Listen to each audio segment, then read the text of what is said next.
सध्या लग्नाचा सीझन सर्वत्र चालू आहे। सोशल मीडियावरती अनेक प्रकारचे लग्नातले व्हिडिओ व्हायरल होत असतात। हा व्हिडिओ नक्की काय तो पुढे बघा। चॅनलवरती नवीन असाल तर जरूर सबस्क्राइब करा। सोशल मीडियावरती व्हायरल होणाऱ्या या व्हिडिओमध्ये तुम्ही पाहू शकता की जेव्हा नवरदेवाची वरात एका चिमुकलीच्या घरापुढून जात असते तेव्हा एक छोटीशी मुलगी ती वरात पाहण्यासाठी तिच्या दारापुढे येते, परंतु तिच्याकडे कोणाचं लक्षच नाही।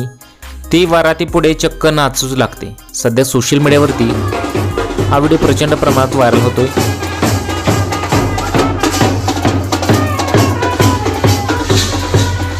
लग्न कोणाचं का असेना मी तर नाचणार असं या व्हिडिओला कॅप्शन देण्यात आलेलं आहे। हा सुंदर व्हिडिओ ट्विटर अकाउंटवरती शेअर करण्यात आला होता। शेअर करताच प्रचंड प्रमाणात व्हायरल झाला। या गोड मुलीचा व्हिडिओ सध्या सोशल मीडियावरती प्रचंड प्रमाणात व्हायरल होतोय।